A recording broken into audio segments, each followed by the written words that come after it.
સો hi friends, તો આજના વિડીયોમાં આપણે ગુજરાતમાં જેટલી પણ મેડિકલ કોલેજો આવેલી છે તો એમાં તમારી કેટેગરી વાઇઝ કેટલી સીટ અવેલેબલ છે એની માહિતી જોવાના છીએ. આ ઉપરાંત પણ જે રિઝર્વ કેટેગરીના હોય, જેમ કે એસસી કેટેગરીના હોય, એસટી કેટેગરીના હોય, ઓબીસી કેટેગરીના હોય અથવા તો ઈડબ્લ્યુએસ કેટેગરીના હોય, તો એની સીટ જે ખાલી રહી જતી હોય તો એ જનરલ કેટેગરીના વિદ્યાર્થીઓને ક્યારે મળવાપાત્ર હોય છે એની પણ આપણે માહિતી જોઈશું.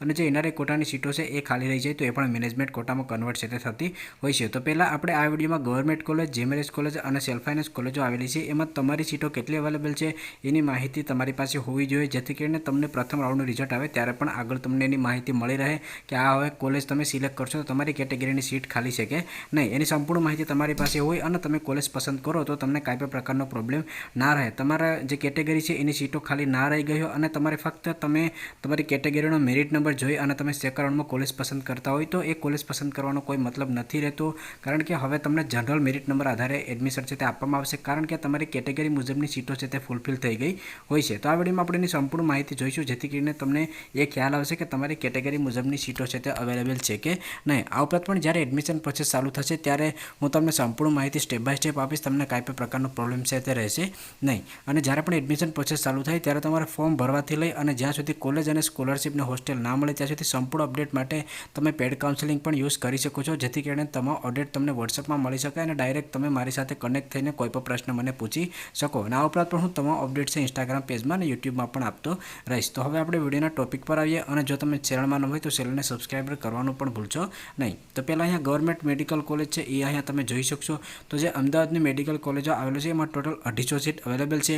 એમાં ઓલ ઇન્ડિયા કોટામાં 15% સીટો જશે, એટલે 37 સીટ છે તે ઓલ ઇન્ડિયા કોટામાં જતી રહેશે. ગવર્મેન્ટ કોલેજ હોવાથી મેનેજમેન્ટ કોટા અને એનઆરઆઈ કોટામાં કોઈ પણ સીટ છે તે આમાં રાખવામાં નથી આવી. હવે ગવર્મેન્ટ કોટામાં તમારી સીટો કેટલી રહેશે? 213 રહેશે, કારણ કે 37 સીટ છે તે ઓલ ઇન્ડિયા કોટામાં ગઈ છે. તો જે એસસી કેટેગરીમાં હશે એની 60% આમાં રિઝર્વ સીટો રહે, એટલે એમ 15 સીટો જશે. એટલે કે જે વિદ્યાર્થીઓ અમદાવાદ મેડિકલ કોલેજમાં એડમિશન લેવા માંગતા હોય તો 15 સીટોમાં એને એડમિશન છે તે આપવામાં આવશે. ક્યારે આ સીટો છે ખાલી રહી જાય તો જનરલ કોટામાં જતી હોય છે એ પણ આપણે માહિતી મેળવીશું, એટલે કે તમામ કેટેગરીના વિદ્યાર્થીઓમાં એડમિશન લઈ શકે. જે અમદાવાદ છે એમાં 213 સીટો અવેલેબલ છે. એમાં એસટી કેટેગરી માટે 32 સીટ અવેલેબલ છે. ઓબીસી કેટેગરી માટે 27% અનામત હોવાથી એના માટે 57 સીટ અવેલેબલ છે.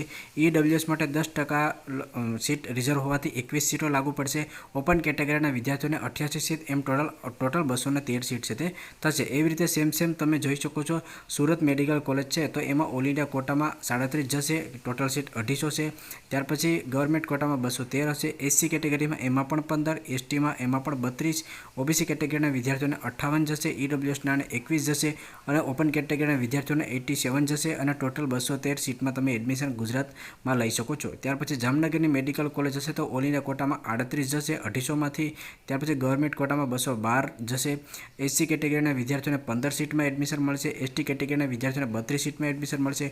ઓબીસી કેટેગરીના વિદ્યાર્થીઓને 57માં મળશે. ઈડબ્લ્યુએસ કેટેગરીના વિદ્યાર્થીઓને 21માં મળશે અને ઓપન કેટેગરીના વિદ્યાર્થીઓને 87માં મળશે. ટોટલ 212 સીટ અવેલેબલ છે તે રહેશે. ત્યાર પછી આપણે રાજકોટ મેડિકલ કોલેજની વાત કરીએ તો 200 સીટ ટોટલ અવેલેબલ છે. એમાંથી ઓલ ઇન્ડિયા કોટામાં 30 સીટ જશે. તો ગવર્મેન્ટ કોટાની સીટો ગુજરાતમાં 170 રહેશે. તો એસસી કેટેગરીના વિદ્યાર્થીઓને 60% રિઝર્વના લીધે એમાં 12 સીટમાં એડમિશન મળશે. એસટી કેટેગરીના વિદ્યાર્થીઓને 25 સીટમાં મળશે. ઓબીસી કેટેગરીના વિદ્યાર્થીઓને 47 સીટમાં એડમિશન મળશે. ઈડબ્લ્યુએસ કેટેગરીના વિદ્યાર્થીઓને 17 સીટમાં અને ઓપન કેટેગરીના વિદ્યાર્થીઓને 70 સીટમાં એડમિશન છે તે મળશે. ટોટલ 170 સીટ છે તે અવેલેબલ છે. ત્યાર પછી ભાવનગર મેડિકલ કોલેજમાં પણ સેમ 200 સીટ અવેલેબલ છે. એમાં પણ 30 છે તે ઓલ ઇન્ડિયા કોટામાં જશે. 170 ગવર્મેન્ટ કોટા ગુજરાતના વિદ્યાર્થીઓ એડમિશન લઈ શકશે. એમાં એસસી કેટેગરીના વિદ્યાર્થીઓને 12 સીટમાં એડમિશન મળશે. એસટી કેટેગરીના વિદ્યાર્થીઓને 26 સીટમાં મળશે. એસીબીસી કેટેગરીના વિદ્યાર્થીઓને 47 સીટમાં મળશે. ઈડબ્લ્યુએસ કેટેગરીના વિદ્યાર્થીઓને 17 સીટમાં મળશે. ઓપન કેટેગરીના વિદ્યાર્થીઓને 69 સીટમાં મળશે. એમ ટોટલ 170 સીટ છે તે અવેલેબલ રહેશે. ત્યાર પછી જે સિલવાસા મેડિકલ કોલેજ છે એમાં ઇન્ટેક 8 રહેશે. એમાંથી ઓલ ઇન્ડિયા કોટામાં 21 સીટ નહીં આમાં રહી. ગવર્મેન્ટ કોટા એટલે ગુજરાત તરફથી 8 સીટ ભરવામાં આવશે. એસસી કેટેગરીના વિદ્યાર્થીઓ માટે, એસટી કેટેગરીના વિદ્યાર્થીઓ માટે 1 સીટ રહેશે. ઓબીસી કેટેગરીના વિદ્યાર્થીઓ માટે 2 સીટ રહેશે. ઈડબ્લ્યુએસ કેટેગરીના વિદ્યાર્થીઓમાં 1 સીટ રહેશે અને ઓપન કેટેગરીના વિદ્યાર્થીઓ માટે 3 સીટ રહેશે. એમ ટોટલ 8 સીટ છે તે રહેશે. હવે નીચે તમે જે ડેટા જોઈ શકો છો એ સેલ્ફ ફાઇનાન્સ મેડિકલ કોલેજનું છે. તો અહીંયા જે નામ છે એટલે કે લેબલ આપેલા છે એ મુજબ તમે લિસ્ટ જોશો તો અહીંયા તમને કોલેજના નામ છે એ જોવા મળશે. તો એ લિસ્ટ છે તે વેબસાઇટમાં અપડેટ છે. ઓલરેડી મેં એ આપણી વેબસાઇટ વેબસાઇટ છે એમાં પણ નાખેલું છે કે અહીંયા KMED એટલે કઈ કોલેજ થાય છે, તો એની માહિતી ઓલરેડી તમે જે એની ફીની PDF ડાઉનલોડ કરશો એમાં તમને માહિતી છે તે મળી જશે. તો અહીંયા ઇન્ટેક કેટલી છે કોલેજમાં સીટો એ તમને જોવા મળશે. ઓલ ઇન્ડિયા કોટામાં કેટલી જશે, તો સેલ્ફ ફાઇનાન્સ મેડિકલ કોલેજમાં ઓલ ઇન્ડિયા કોટામાં એકઈ નહીં જશે. મેનેજમેન્ટ કોટામાં કેટલી સીટો જશે એ કોલેજ વાઇઝ તમે અહીંયા જોઈ શકો છો. એવી રીતે ગવર્મેન્ટ કોટામાં SC ST OBC EWS open કેટેગરીની કેટલી સીટો અવેલેબલ છે એ અહીંયા તમને જોવા મળશે. અહીંયા સેલ્ફ ફાઇનાન્સ કોલેજમાં ઘણા બધા વિદ્યાર્થીઓ મેનેજમેન્ટ કોટામાં એડમિશન લેતા હોય તો મેનેજમેન્ટ કોટામાં કેટલી સીટ અવેલેબલ છે એ તમને અહીંયા જોવા મળશે.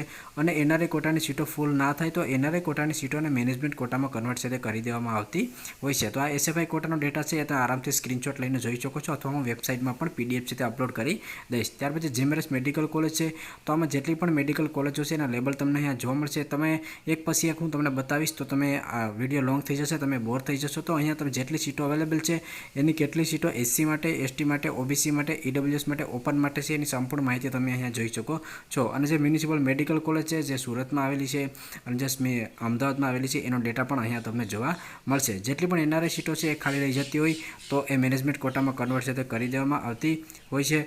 જે અનામત કેટેગરીના વિદ્યાર્થીઓ હોય કે જે વિદ્યાર્થીઓ મેનેજમેન્ટ કોટામાં એડમિશન ના લેતા હોય અથવા તો એની સીટ છે તે ખાલી રહી જતી હોય તો અનામત કેટેગરીના તમામ ઉમેદવારોને અનામતની બેઠકો પર પ્રવેશ આપ્યા પછી જો સીટો ખાલી રહી જાય એટલે કે અનામત કેટેગરીની ખાલી રહેતી બેઠકો બિન અનામત એટલે કે ઓપન કેટેગરીમાં ટ્રાન્સફર છે તે કરવાપાત્ર હોય છે. આ પ્રક્રિયા છે એ બીજા રાઉન્ડ પછી જ કરવામાં આવે છે. ઉદાહરણ તરીકે NRI કોટાની સીટો મેનેજમેન્ટ કોટામાં અને SC ST OBC EWSની જે સીટો છે એ જનરલ કેટેગરીમાં અથવા તો PWD જે કેટેગરી છે એ જે લાગુ પડતી કેટેગરીમાં ટ્રાન્સફર છે તે કરવામાં આવશે.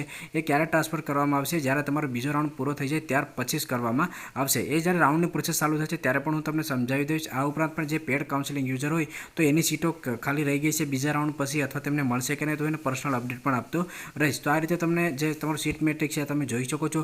BDS માટેનો, આયુર્વેદિક માટેનો, હોમિયોપેથિક માટેનો સીટ મેટ્રિક છે એના એ પણ હું જલ્દી અપલોડ છે તે કરી દઈશ, જેથી કરીને જે વિદ્યાર્થીઓને MBBSમાં ના મળે ને આયુર્વેદિક કે BDSમાં લેવા માંગતા હોય તો એની માહિતી પણ એમને મળી રહે. તો અહીંયા તમે જોઈ શકો છો એ સંપૂર્ણ ડેટા હું વેબસાઇટમાં અપડેટ છે તે કરી દઈશ.